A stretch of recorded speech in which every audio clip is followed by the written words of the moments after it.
El Ayuntamiento de Río Gordo patrocina este programa. Buenas tardes y bienvenidos a estos lunes donde nuestra cultura se pone de manifiesto, donde no nos cansamos, lunes tras lunes, de mostrarles todo aquello que tiene que ver culturalmente con esta ciudad de Málaga. Pasados,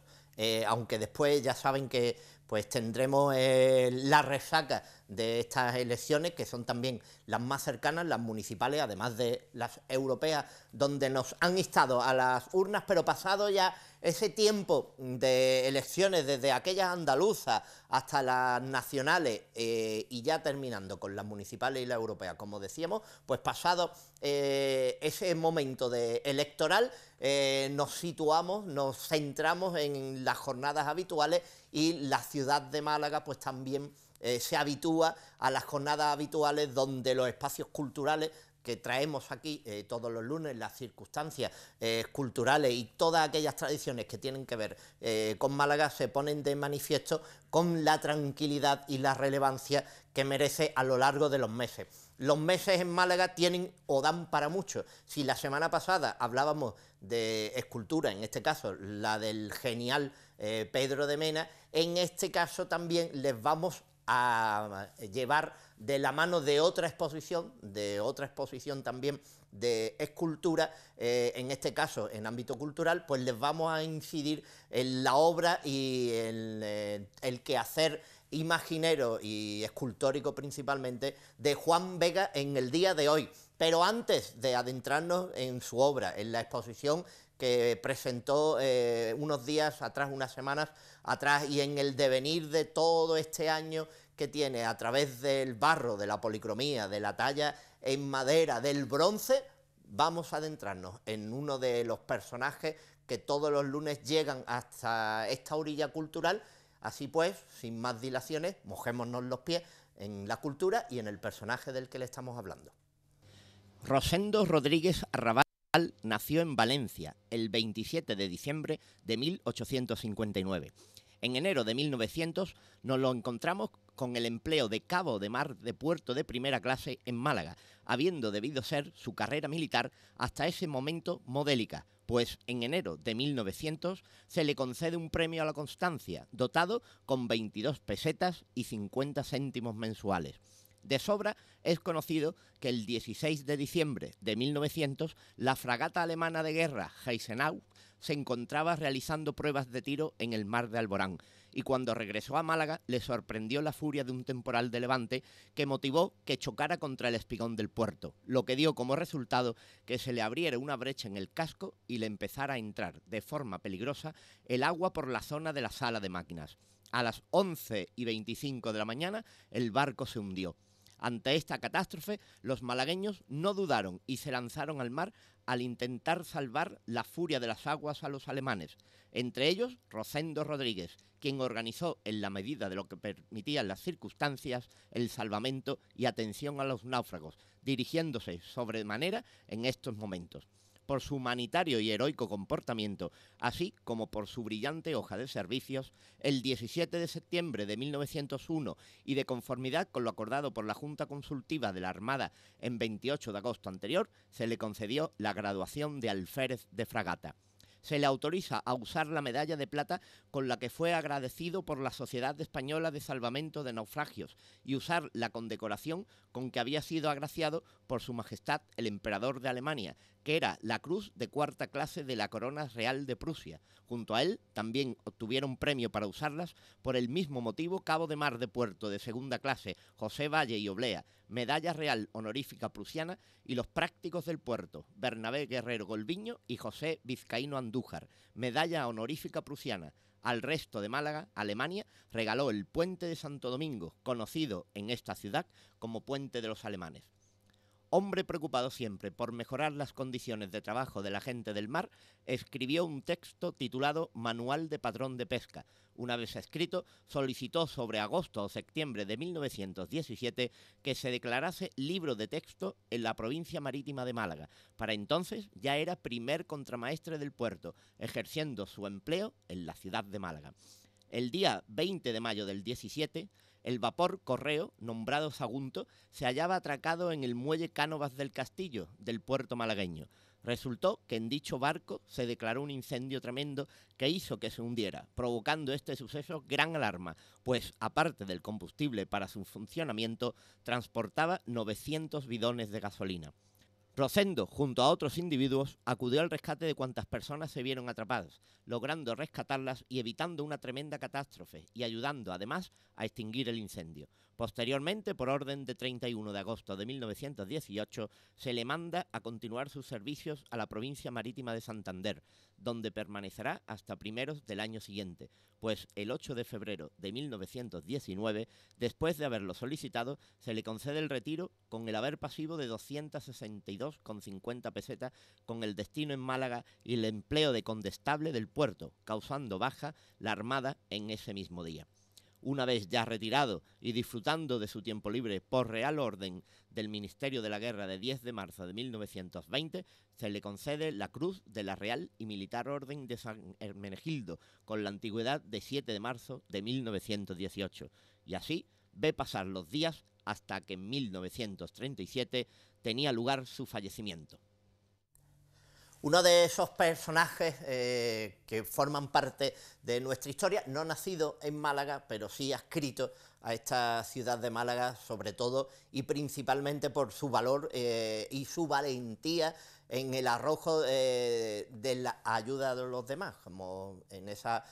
dos fragatas, en esos dos barcos, el barco Correo por un lado, el Sagunto, y la fragata Resenau, que ya saben que es la fragata que en la costa malagueña pues sufría ese percance y por la cual la recordamos porque así nos lo hace recordar el puente de los alemanes, el denominado por nosotros puente de los alemanes,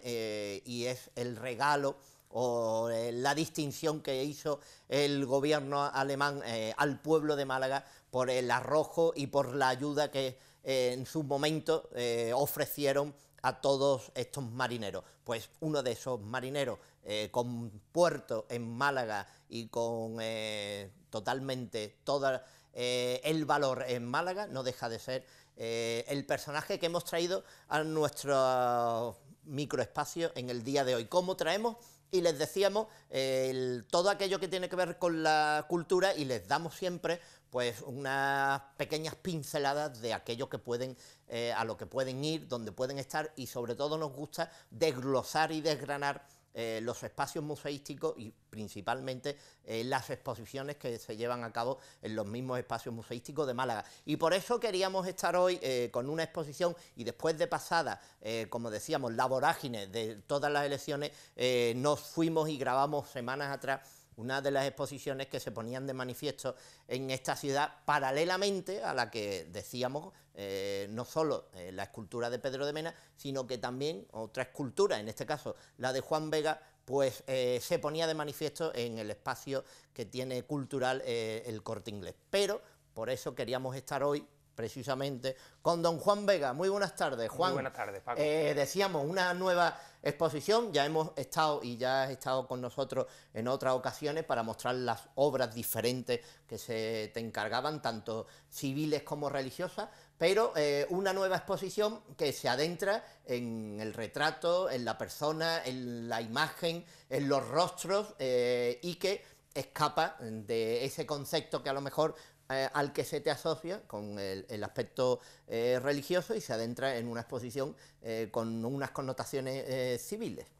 Pues sí, como bien dice, desde ámbito cultural, pues, hace unos meses se pusieron en contacto conmigo para poder realizar esta muestra de escultura, esta exposición, y desde el primer momento pues tuvimos claro que teníamos que mostrar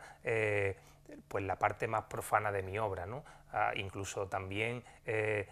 por el tiempo en el que va a estar la exposición ya pasada la Semana Santa, pues nos parecía un poco repetitivo el mostrar otra vez toda la obra de imaginería, con lo cual pues a partir de ahí hicimos una selección de todo lo relacionado con el retrato, desde que yo pues empecé a trabajar profesionalmente, pues he tenido muy en cuenta esta disciplina de la retratística, tanto en diferentes materiales como el barro, el bronce, y bueno, pues aquí hemos hemos realizado una selección, estamos en torno a 25 o 30 piezas, y bueno, pues este es el leitmotiv de esta exposición. Juan, es muy complicado en los días que corren que los encargos vayan por ese destinatario, es decir, que encargar un retrato siempre se suele hacer en lienzo, lápiz, carboncillo, óleo, pero un retrato escultórico se dejó de perder con el tiempo y prácticamente los vemos cuando hay encargos, como por ejemplo te ha pasado a ti, con esculturas civiles, donde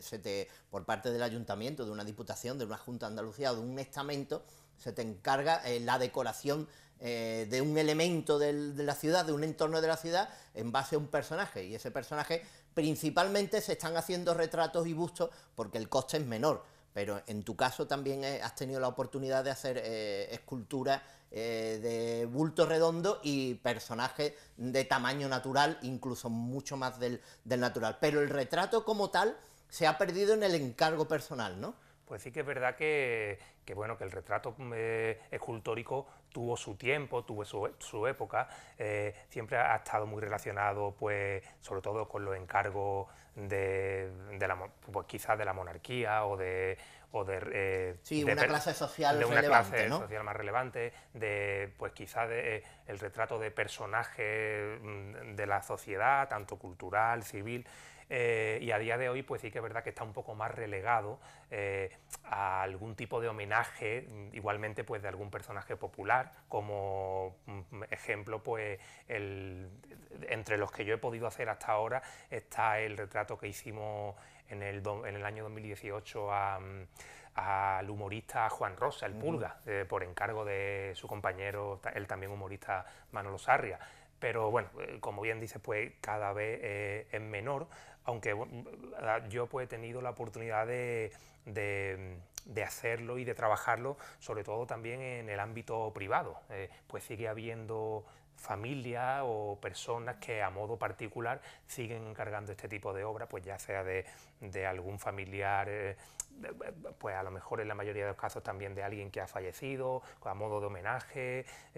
aunque no tiene por qué.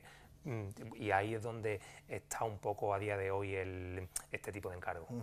Juan, estamos viendo imágenes precisamente de la exposición, imágenes donde también se puede ver incluso los procesos del barro, desde que se empieza con el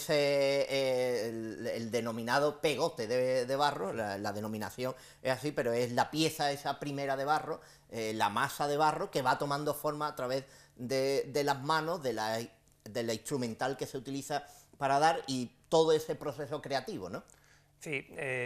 con esta exposición lo que tanto la comisaria Lourdes como yo, pues cuando nos sentamos a un poco a programar el discurso que tendría, también otra de las cosas que tuvimos muy claras es que queríamos que fuera una exposición muy didáctica, ¿no? A la hora de mostrar al espectador pues cómo es todo el proceso de trabajo desde que la obra está en la cabeza, es decir, está en la mente del artista, de cómo va evolucionando, cómo es todo ese camino hasta llegar a la obra concluida. Es por ello que la exposición, justo la primera selección de piezas, son una serie de barritos que le llamamos de una forma... Parecen barro inacabado, claro, bueno, son barro inacabado, son ¿no? barro inacabado, son apuntes, son bocetos, y son todo ese tipo de piezas de pequeño formato que los escultores utilizamos muy a menudo para visualizar lo que va a hacer la obra una vez terminada. Es decir, pues lo mismo que un apunte a lápiz, a dibujo, pues cogemos la arcilla y de una forma, en sesiones muy cortas, de una forma muy rápida, pues colocamos los principales volúmenes y una forma de ir visualizando tanto nosotros como escultores, como a veces la parte que hace el encargo, pues una forma muy fácil de que se pueda ir viendo. Claro, porque el artista lo tiene en mente y sabe lo que va a hacer perfectamente, aunque después pueda hacer bocetos, pero son bocetos previos, incluso bocetos de pequeño tamaño, que son más recurrentes para el comitente, el que encarga la obra, que para el propio artista, que sabe lo que va a hacer perfectamente, pero que tiene que explicarlo visualmente. Claro, y entonces pues yo personalmente, aunque suelo hacer algún tipo de apunte a lápiz, pero la arcilla, que es un material con el que, bueno, pues prácticamente trabajo a diario, para mí tiene una forma muy plástica de expresarme, ¿no? Es por ello que lo utilizo muy a menudo y todos estos bocetos pues nos dan las claves, como bien dices, tanto a nosotros como a la persona que hace el encargo, de ver cómo es el futuro de la obra. Claro, estábamos hablando de obra civil, obra profana, como la que estamos viendo, y precisamente tú tienes la suerte de este fiestero, este alcalde, incluso el militar que veíamos anteriormente, y estos son los bocetos previos, los que están en la exposición. Claro, otro de los apartados que tenemos dentro de la exposición es el monumento público. En esta pequeña selección, ¿qué es lo que hemos hecho? Pues igualmente mostrar todo ese proceso desde que la pieza como boceto se empieza a vislumbrar. Acabamos de ver en la imagen el monumento al negocio, a don Vicente Fernández, que es uno de los grandes verdialeros de la provincia de Málaga. Es el alcalde de la Panda Raíces de Almojía. Él tiene su monumento en Almojía, y aquí mostramos tanto el monumento, la foto del monumento definitivo en bronce, como el primer estudio que yo pude hacer tomando notas del natural de don Vicente, incluso la maqueta a pequeña escala, también incluso con el primer estudio de lo que sería el pedestal de la escultura. Claro, el elemento taurino es otro aspecto que escultóricamente siempre ha estado muy bien visto, incluso había muchas obras, sobre todo trofeos taurinos, y que se ha ido perdiendo también poco a poco, pero que ha vuelto, puesto que las escuelas taurinas, las diferentes diputaciones, también hacen mucho encargo, en este caso, del barro pasado al bronce, como estamos viendo. Igualmente, y además pues tenemos referentes importantes que todos conocemos, como, bueno, pues yo siempre me he sentido muy admirador de la obra de Mariano Benlliure, por ejemplo, ¿no? Pues que tanto bien hizo por la escultura de temática taurina. Y bueno, ahí un poco pues en esa corriente pues yo pues también he intentado humildemente hacer mis pinitos, y aquí mostramos, por ejemplo, también una fase que nos pareció interesante mostrarle al público, y es un busto de un torero, pero tenemos las tres piezas clave de lo que es el proceso para llevar la obra al bronce. Por un lado tenemos la escultura en terracota como obra original, luego una pieza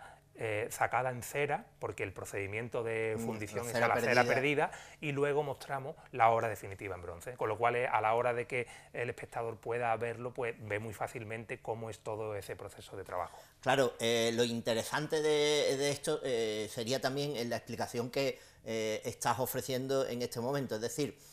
todo puede comenzar con un boceto, un dibujo a lápiz, como hemos estado viendo, después pasar al barro, del barro a pequeña dimensión, sacar las medidas oportunas y pasarlo a la medida ya justa y real. El barro cocido pasará y será el modelo para después llevarlo a la madera, y en el caso del bronce, que siempre no nos cansamos de explicarlo, la técnica a la que estabas haciendo referencia,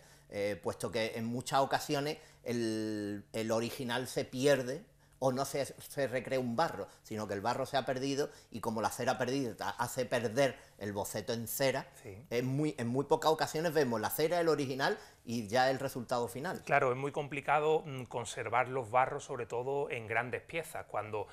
para realizar un monumento público debemos de fabricar una especie de armazón metálico, de hierro, de malla. Entonces todo este enjambre digamos, metálico, que luego se recubre de barro, queda dentro de la arcilla, y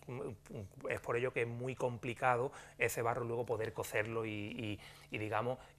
perpetuarlo en el tiempo. Y hay una cuestión que no se sabe normalmente y habitualmente, y es que el comitente, el que encarga la obra, se queda con el resultado final. En muchas ocasiones también compra el barro, porque hay veces que se diferencia entre lo que cuesta o el precio final de la obra terminada y entregada, pero el barro se lo queda normalmente el artista, a no ser que o en una cláusula o en el contrato vaya estipulado de esa manera, ¿no? Sí, bueno, y además incluso en los talleres de los escultores pues es muy habitual conservar todos estos barros, porque al fin y al cabo no dejan de ser como una especie de registro o de original de toda esa labor que vas haciendo y que va perdurando en el tiempo. Y bueno, pues todos estos barros sí que normalmente los conservamos en los estudios. Además de una muestra para que otras personas puedan ver todo lo que habéis hecho sin tener tampoco que desplazarse a los diferentes sitios donde se encuentra el de este. Después la niñez es otro de los aspectos que se da en esta exposición. Lo estamos viendo y lo hemos visto también, lo hemos visto en Pedro de Mena, en esos niños de Dios, pero tú también has hecho tu versión de ese niño dormido. Pues sí, sí que es verdad que bueno, el tema de, sobre todo como yo también vengo de un campo como es la imaginería religiosa, pues todo el tema de la niñez sí que es verdad que se trabaja bastante a la hora de realizar cualquier tipo de obra de corte infantil, como son angelotes que luego decoran los tronos en Semana Santa, toda esta anatomía infantil son una referencia que yo pues, normalmente la saco del natural, es decir, de cualquier estampa de un niño que pueda servirme, de un gesto, de un rostro, tanto de un niño dormido, un niño alegre, todo este tipo de expresiones nos sirven para llevarlo al volumen. Es muy curioso cuando se habla de, estás hablando tú ahora del natural. Cuando describimos una obra, y eso lo han preguntado en alguna ocasión, bueno, ¿cómo sabes tú que eso es un retrato del natural? Y es que se ve muy rápidamente, digo, se ve evidentemente el que esté metido en la materia o el que la describa, ¿no? Pero cuando es un rostro idealizado o es un rostro que tiene connotaciones de varias, pero cuando es del natural y es un retrato del natural, sí se atisban una serie de rasgos que marcan precisamente esa naturalidad. Y en tu obra, precisamente, lo que tú estás diciendo, los rostros de niños, de niñas, de hombres y mujeres, denotan mucho esa copia o ese verse en el natural. Para mí siempre el apoyo en el natural ha sido clave desde el principio. ¿Por qué? Porque es una forma de no repetirme en el trabajo. Cada rostro es distinto, cada expresión es distinta y todo eso yo lo utilizo, a veces algo más idealizado y otras veces menos, pero todos estos retratos y todos estos personajes que yo pues tengo en mi vida diaria, porque la mayoría pues son referencias de amigos, de familiares, de conocidos, todos estos retratos hacen que la obra no sea repetitiva y que cada obra tenga su propia personalidad. Claro, porque después, evidentemente, está el propio carácter del autor, de cada uno de los autores. Tu obra, si tiene algo de característico y de resaltable, es que es tuya, y aunque pueda parecer algo normal, que diga la gente, bueno, ¿y de quién va a ser? Me estoy refiriendo a que tiene un patrón, que viendo una pieza, que es lo difícil de conseguir, que viendo una pieza digan, esta pieza, si no es de Juan Vega, está en el círculo de Juan Vega, como cuando se decía de Pedro de Mena, de Roldán, de cualquier escultor, en el círculo, ¿no? Ahora porque están en vida, pero es verdad que lo importante es crearse una impronta propia en la escultura, y es lo que estás denominando, aunque yo coja y tome del natural un rostro, pero la impronta propia se tiene que ver y dejar, y eso es también la escuela que crea el propio autor. Y además lo más difícil de conseguir, es decir, el crear tu personalidad, la impronta de toda esta obra es algo que va llegando con los años. Cuando ya hay un bagaje importante de tiempo trabajado, pues estamos hablando cuando hay una carrera de 15, 20 años, ahí es donde realmente se puede ver un poco la personalidad del artista. Claro, porque en esta exposición de ámbito estamos viendo mucha obra, pero también muy dispersa en el tiempo, no con tanta amplitud de obras. Evidentemente, para tú realizar una exposición ex profeso para ese lugar y ese ámbito, deberías de haberte dedicado, con lo cual estamos diciendo que estamos viendo una exposición donde se alargan los años y se puede ver incluso las formas que tenía hace 10 años y las que tiene actualmente ahora. Y eso, hombre, evidentemente ya hay que ser un poquito experto, pero se van notando los cambios y se van notando las diferencias en la propia exposición. Sí que se nota, porque además no hubiera sido posible conseguir tanta cantidad de piezas si no hubiéramos mirado años atrás. Yo creo que las primeras piezas que se exponen están en torno al año 2009, pues sí, como bien dices, pues unos 10 años de trabajo pueden estar resumidos, aunque el grueso de la exposición es de 3-4 años hacia aquí.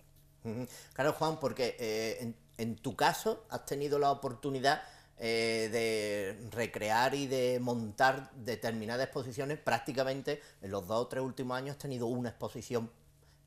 todos los años, de diferentes temáticas, con esta profana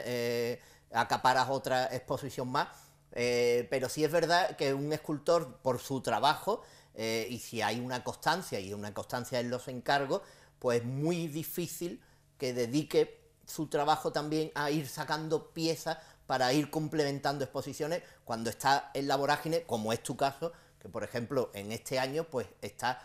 con una serie de encargos que no te permiten después trabajar en lo que a ti a lo mejor te gustaría, y es en las recreaciones, en tener tu tiempo para crear tus obras, como yo digo, para ti mismo, ¿no? Pues sí, bueno, es verdad que, bueno, además, gracias a Dios, todos estos años de encargo que se han ido solapando en el tiempo, pues me han dejado poco tiempo para realizar una obra quizás más libre. Lo que comentábamos antes de todos esos bocetos que he podido, digamos, conservar y quedarme con ellos de obra ya realizada, pues son los que han permitido poder reunirlas todas. También he podido contar pues con algunos amigos, con algunos particulares y clientes que poseían obras y que, han cedido la obra. Que la han cedido amablemente, y además con una ilusión tremenda de que pudieran verse todas juntas. Claro, porque cuando se entra en tu taller ubicado en La Victoria, en el entorno de Lagunilla, se ve una exposición conjunta de tu obra, de todo lo que has hecho, desde la imaginería menor, de gran tamaño, además del taller. Es un taller en el que gusta de entrar porque se respira no solo el ambiente del taller, sino que es una exposición en sí, y vemos en todas las estanterías que tiene alrededor los diferentes rostros de hombres, de mujeres, de niños, niñas, manos, pies, cabezas, de todo, y verdaderamente se queda uno anonadado de tanta exposición y de tantas visiones diferentes de tu trabajo, unas reconocibles porque forman parte del acervo cultural de Málaga, y otras que quedan en lo privado, que en el taller se ven, y como que recuerda al taller ese al que, por ejemplo, tú hacías, al Palma o al taller de Ben-Hur en Madrid, y recuerda un poco ese concepto, ¿no?, de retratos, de obra que de buena primera visualmente te llenan y te chocan, ¿no? Para mí es muy importante, y además es muy reconfortable pues entrar al taller por las mañanas, sentirme en cierto modo incluso acompañado de tanta obra. Y bueno, pues como hay tantos referentes tan importantes, todas esas postales que hemos estudiado desde pequeños en libros de arte, en libros de escultura, pues bueno, quizás me hayan influido y han ido un poco marcando esa personalidad de taller prolífico, ¿no?, y de taller artístico, pero con una abundante obra, vaya. Pues vamos a seguir indagando en esa obra y vamos a ver muchas más imágenes de escultura, de barro y de creación en general, pero eso va a ser después de indagar también los aspectos publicitarios que tiene también la televisión.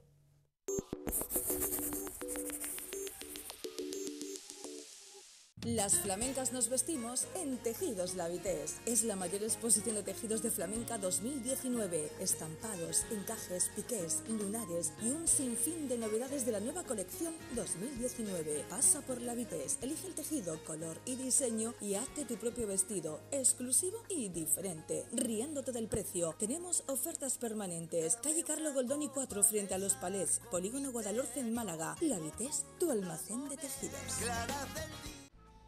En la comarca de la Sarquía, de pasado árabe, con calles y plazas llenas de encanto, nos espera Río Gordo, sus ermitas y la iglesia de Nuestra Señora de Gracia, el recinto del Paso, el Museo Etnográfico. Disfruta de sus productos autóctonos, su gastronomía, sus fiestas, sus rutas de senderismo. Río Gordo, entorno natural espectacular.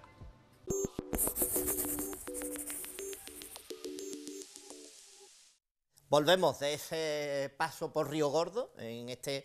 caso con su gastronomía y su cultura, y volvemos, como lo hacemos también habitualmente en estos tiempos, recordándoles y haciéndoles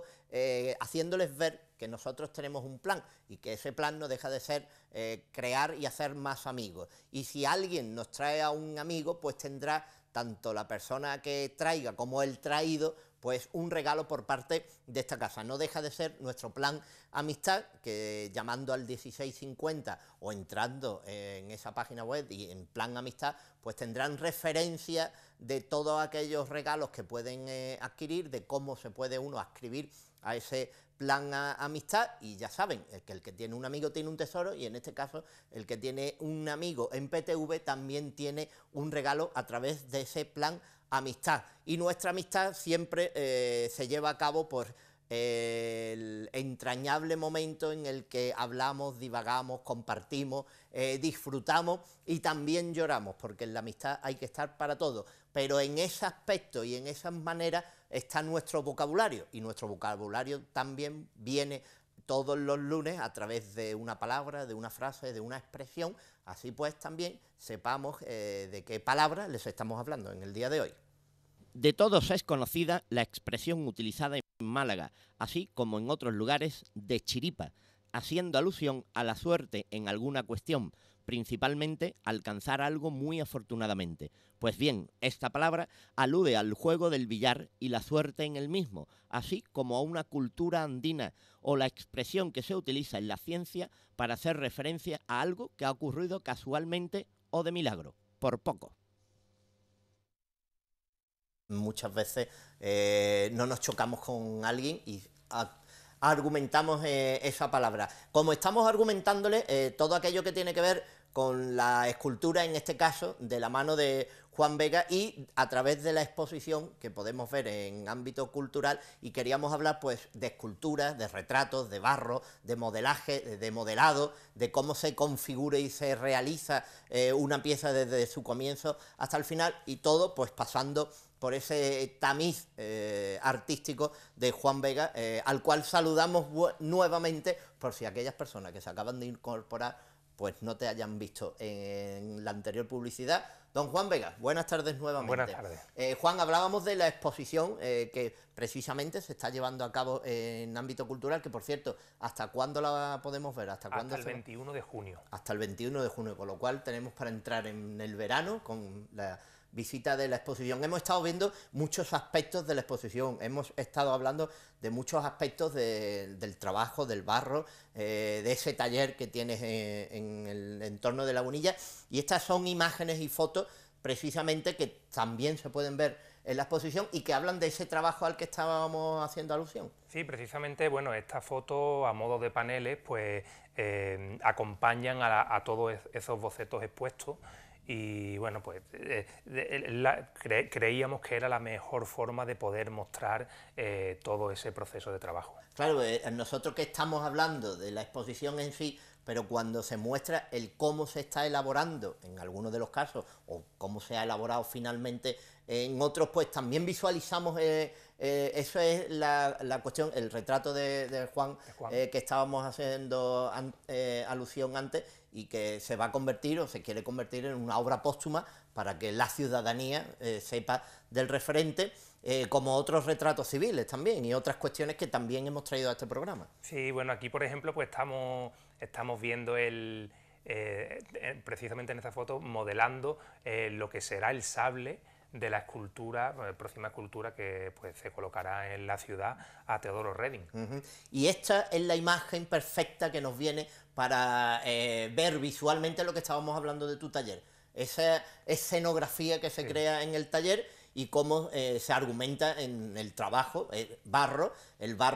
aparte de trabajarlo con las manos, pues después hay una serie de elementos, y precisamente escultura de militar, que hay que hacerla con un armazón, como decía, y después cubrirla de barro y modelarlo. Sí, además, bueno, estas piezas pues suelen ser piezas complejas de elaborar por el hecho de que normalmente cuando es una escultura pública y que va a estar en un sitio abierto, incluso a veces a gran altura, hay que ampliar las escalas para que resulten luego en la calle proporcionadas. Y esta es la del fiestero, la de Vicente, Sí. al que hacíamos alusión, Almojía, y también verdaderamente, y esto estamos hablando ya de un bronce, de la técnica a la que hacíamos alusión, y precisamente esta escultura ha tenido mucho éxito, entre otras cosas, por la precisión del retrato y por la escultura en sí. Sí, y además, bueno, es una escultura que tiene su historia, ¿no? Y además es una historia muy bonita, y es que precisamente el homenajeado fue homenajeado en vida, algo que no suele ser habitual, y que incluso don Vicente pues pudo asistir al taller durante varias largas semanas, varias sesiones de trabajo, para poder intentar captar justamente pues toda la expresión suya, todo esa gestualidad de su rostro, todas las referencias en cuanto incluso a la concepción de su fisonomía, poder realizar todas las arruguitas del rostro, todos los detalles que hacían que esa obra pues tuviera la personalidad del retratado. Y estamos viendo también imágenes de lo que tú argumentabas anteriormente, el retrato, y ya es un retrato total, es decir, copiar o captar del natural o de la realidad, como estábamos viendo en el retrato del hombre o como estamos viendo en los diferentes retratos que se están exponiendo, ¿no? Sí, pues, bueno, también como estamos desglosando de esta forma la exposición, pues hay una cosa curiosa también, y hemos realizado también una pequeña selección de piezas que son todos esos retratos que se utilizan para luego adaptarlos a la imaginería. Es decir, personajes que en un momento dado pues me sirven como referencia pues para realizar una obra para una hermandad o para una cofradía, pues como puede ser un buen rostro o un buen retrato para un centurión romano, un retrato de una mujer para realizar una María Magdalena, en fin, todo eso. Claro, es que hay rostros que parecen verdaderamente de Cristo, o de cómo nos imaginamos la imagen de Jesucristo, ¿no? Y hay mujeres que totalmente dan el aspecto, de hecho, a lo largo de la imaginería, de la escultura, no es la primera representación de una dolorosa que ha sido tomada del natural con determinados después detalles para la recreación, pero no es la primera vez que se ve ni en siglos atrás y en nuestros días. No, y además yo particularmente pienso que como te decía antes, normalmente este tipo de imágenes que están apoyadas en un retrato, en la mayoría de los casos son las que tienen más personalidad y son, digamos, más originales. Bueno, fíjate, ahí estamos perfectamente viendo cómo precisamente esa imagen puede valer para un centurión romano. Sí, pero además es que lo es, vaya, lo es. Y este es el de Juan Rosa que estábamos hablando, de la creación del modelo y cómo se toma el modelo de un personaje que bien podría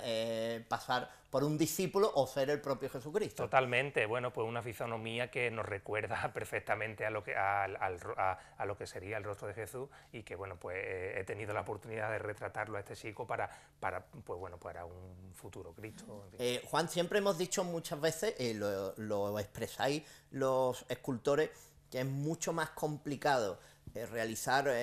una talla, una imagen, un retrato con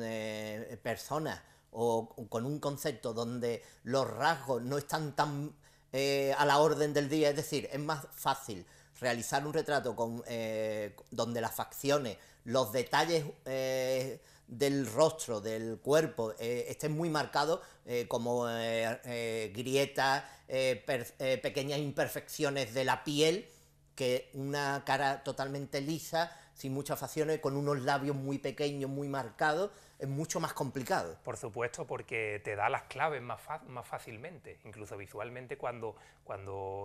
te cruzas con una persona que, por ejemplo, pues pueda tener una nariz prominente o un mentón acentuado,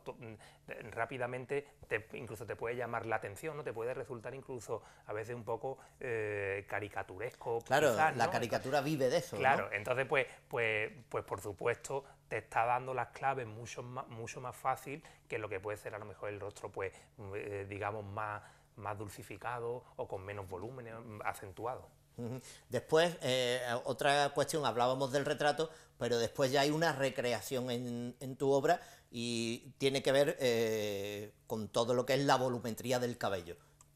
Barbas, pelo, los mechones caídos. Ahí es donde el escultor imprime un carácter especial y donde deja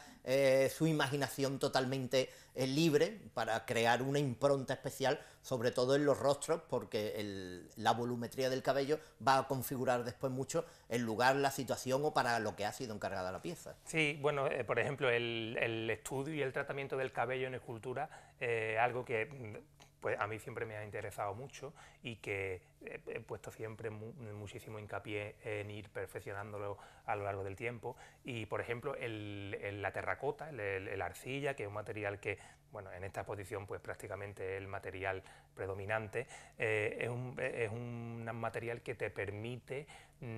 realizar grandes volúmenes, dejar diferentes texturas, utilizar diferentes herramientas, y todo eso es lo que al fin y al cabo le da plasticidad y le da viveza a la obra. Mucha gente no sabrá, y estabas hablando de barro y de terracota y de la cocción, y es que después en el horno se reduce un tanto por ciento la pieza, por eso muchas veces se hace a un tamaño mucho mayor del que después se va a utilizar, porque después en la cocción, al perder el agua, la pieza se reduce considerablemente, no, pero sí en un porcentaje evidente, ¿no? Sí, bueno, pues es una de las cosas que hay que tener en cuenta a la hora de trabajar, y es que el material, bueno, las pastas cerámicas hay diversas y múltiples, ¿no? Pero bueno, yo por ejemplo personalmente utilizo mucho la denominada terracota, y es un material que en torno, pierde un volumen en torno a unos 7, 8, un porcentaje de 7-8. Entonces, bueno, pues sí que es verdad que hay que tenerlo en cuenta a la hora de realizar una obra, porque la mengua a veces pues, puede ser más importante. La diferencia en terracota con otro tipo de barro, de limo, de elementos, también se ve en el color. Por eso muchas veces el color gris, otras veces el color más marrón. Incluso estas pastas cerámicas tienen múltiples posibilidades. A la hora del color depende de la cocción que le hagas, es decir, hay diferentes tipos de cocciones. Está la cocción de baja, la cocción de alta, a baja y alta temperatura, pues de esa cocción que le apliques a la pasta cerámica depende el color final. Claro, y otra de las cuestiones que gusta, por lo menos cuando se va a los talleres y se ve, y es que la división de cuerpos de gran tamaño se suele hacer también porque la cocción no se puede realizar en un horno a ese tamaño, o por lo menos en Málaga no existen hornos de esa gran capacidad, y en muchas ocasiones pues se dividen las extremidades del cuerpo, cabeza, brazos, pies, tronco, torso, para precisamente cocerlo en muchos casos, y en otros casos se hace totalmente. Sí, incluso a veces también un poco por operatividad, ¿no? Pues una de las características peculiares de los talleres de escultura es que hay multitud de bustos, e incluso pues manos, piernas, como bien dice, torsos, todo este tipo de piezas. Pues bueno, normalmente son seccionadas para cocerlas, incluso a veces también para sacarlas de punto en madera. Muchas veces a lo mejor pues cuando estás estudiando el cómo realizar la obra, pues te das cuenta de que un busto preferiblemente es mejor y es más cómodo para llegar para ofrecer más detalle y llegar a unos límites de afinado más altos, pues es preferible trabajar el busto digamos, aparte. En fin, todo esto, pues cada obra es un mundo, y cada obra pues te va pidiendo una forma de proceder. Claro, porque de todas formas después el resultado final no deja de ser un ensamble de las distintas partes corporales. Sí. En cada una de las esculturas, a no ser que sea un tamaño reducido, incluso en los tamaños reducidos y a no ser también que a lo mejor se trabaje, que aunque ya no es operativo porque no es legal el trabajar con el marfil, pero sí con el marfil que existía hasta que surgió la ley en torno a la utilización del mismo, y de ahí también que los marfiles sigan el veteado del propio cuerno o de la situación, y por eso también en los crucificados de marfil siempre se vea la diferenciación entre los brazos y el propio cuerpo, ¿no? Claro, por ejemplo, lo que estás diciendo es muy interesante, porque tanto el marfil como la madera, por ejemplo, son materiales que tienen vetas. Es decir, con lo cual a la hora de hacer un ensamble para realizar una talla en madera hay que tener muy en cuenta cómo va la veta del árbol, cómo va la veta de la madera, y normalmente pues hay que trabajar al hilo, que es como se suele llamar en el argot, y no por cabeza, como también o por testa. Es por ello que los crucificados, en la mayoría de los casos, son brazos que se trabajan al hilo aparte y luego son ensamblados en el bloque. Claro, porque muchas veces cuando vemos que una imagen ha sufrido un deterioro, la madera no deja de ser un ser vivo, que según los cambios de temperatura actúa de una manera o de otra, se ensancha, se estrecha, se abre, se encoge, y eso a las imágenes también les afecta, sobre todo en un lugar como el de Málaga, donde la humedad es tan grande y los cambios de temperatura con referencia a las estaciones también lo son. De ahí que el cuidado sea muy importante a la hora de exponer una imagen, ya sea sagrada o ya sea escultura museística, ¿no? Sí, bueno, la madera como material vivo que es, pues está expuesto a las inclemencias del tiempo, sobre todo pues a las altas y bajas temperaturas. Es por ello que normalmente pues tienen un tratamiento antes de la policromía, en el que con materiales como son se sigue trabajando como en la antigüedad, como hace siglos. Eso sí que no ha cambiado. Se utilizan colas animales como la cola de conejo, se utilizan sulfato de cal, todo ello pues mezclado, hay una especie de receta que estipulada, y todo eso pues se le aplica a la madera con idea de que luego como en el tiempo pues no fisure o no raje, aunque bueno, pues a veces es inevitable. Esas son las características imágenes de una imagen totalmente blanca que vemos,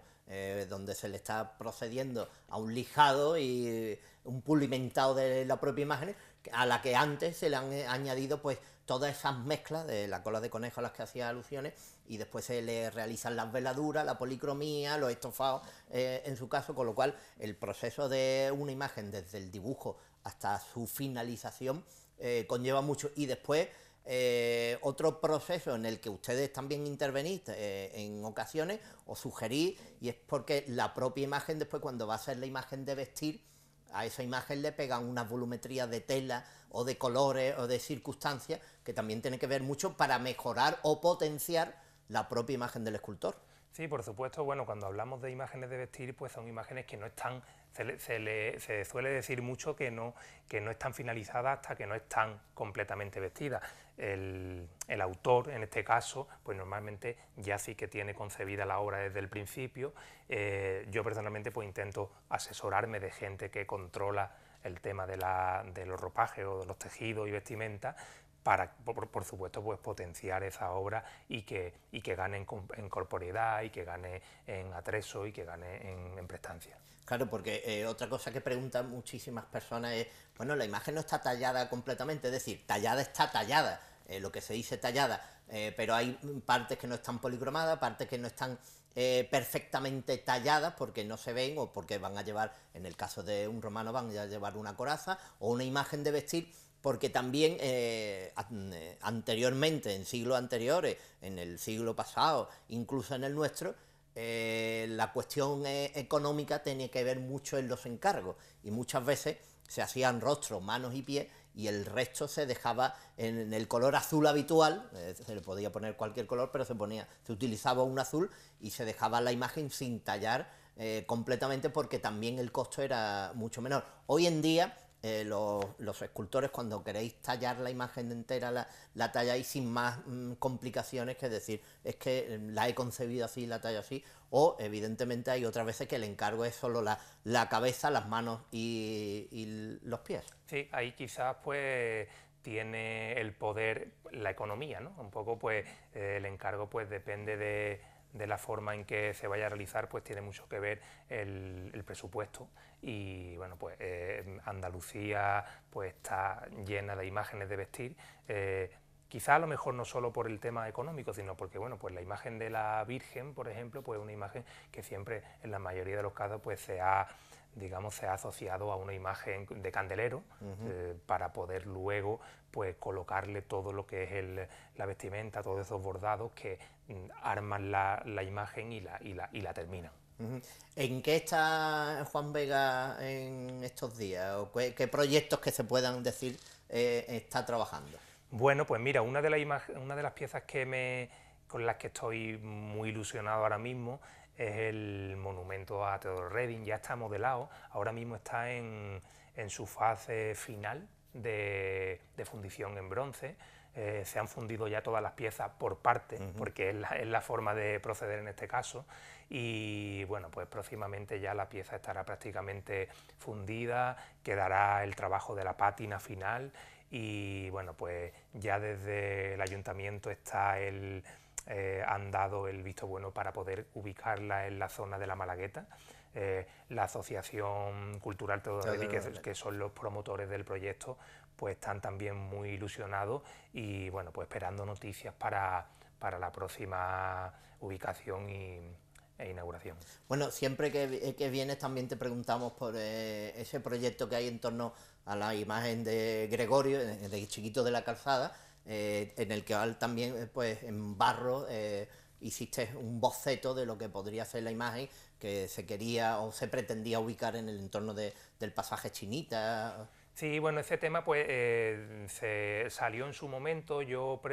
Bueno, una serie de gestores y de empresarios de la zona centro que además incluso algunos pues eran amigos de don Gregorio, de Chiquito de la Calzada, pues tuvieron a bien poder realizar el homenaje, y algo que está ahí ya en mente también para poder empezar a trabajar pronto.